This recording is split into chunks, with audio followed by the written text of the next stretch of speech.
Hey everyone, my name is Chris Fitzpatrick and I want to give you an update on South Boston sales market. Despite everything that's going on around us, homes are still selling because of historically low mortgage rates. If we dive into the neighborhood data, we're seeing another trend emerging, and that trend is an increasing amount of homes available for sale. So if we take 2012 to 2019, typically at this time of the year, we'll see anywhere from 2.5 months of inventory available for sale. This year, we're looking at roughly 4.5 months of supply of homes. And we're about 18% off our transaction volume typically. So let's talk about the tale of two markets, right? The suburbs, areas around Boston have been absolutely crushing it, setting sales records for homes.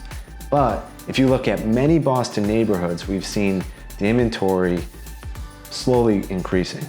I find a lot of homeowners, especially ones with younger families, they're in the position of, should we stay or should we go? And if we stay, are we gonna screw ourselves? And those are valid concerns because consistently I'm hearing the common theme of, Southeast's great, but I don't want to be stuck in a small condo if there's another quarantine. And with all the office spaces not bringing back their employees until 2021, this is causing a lot of disruption in our neighborhood and in many metro areas across the country. My advice to owners is if you don't intend to live in your place for at least a few years and you have equity, then you should consider selling. The way the market is right now, the way it's trending, you should consider selling. Also, what we've been finding is sellers with outdoor spaces and friendly work from home environments are gonna cater to more of the buyers on the market today. The greatest discounts I'm seeing, it's on the new condo developments, right? Those developers have a ton of inventory and they need to sell in order to meet loan repayment guidelines. Just last week, I was reading an article about Manhattan real estate, and it was very interesting because the basis behind the article was developers who broke ground after 2016, condo developers, are likely not to get their equity back on their projects, which I do see happening here at some level.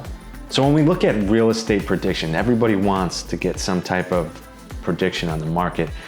I do see, at least in Southie and many other neighborhoods in the city, I see the level of inventory increasing. Do I see prices getting softer? I do, based on where we're trending. But homes priced accordingly and appropriately are going to move. Look, the concerns I do have with the current market, there's a laundry list of items, but some of the main items are tighter lending restrictions, larger down payments, limited cash out refinances, because a lot of the prior year's fuel up market was based on huge cash out refinances, which allowed owners to get into additional properties. Another major concerns I have are the sheer amount of forbearances out there and the potential evictions, renters not paying rent. I do see this as a can that was just kicked down the road, and we're gonna have to pick it up in 2021 at some point. Other items are decreased international demand. Also, our unemployment number is really high. Like if we look at the last crash, I believe we're double at what we were at our highest point. And then I also just see that I see many first-time landlords, second-time landlords and beyond, I see them facing vacancies. I see empty units for the first time, and I do think some of these owners will decide to sell, which will soften the market to some extent. As always, I'll be keeping you updated on what I'm seeing out there. Stay tuned.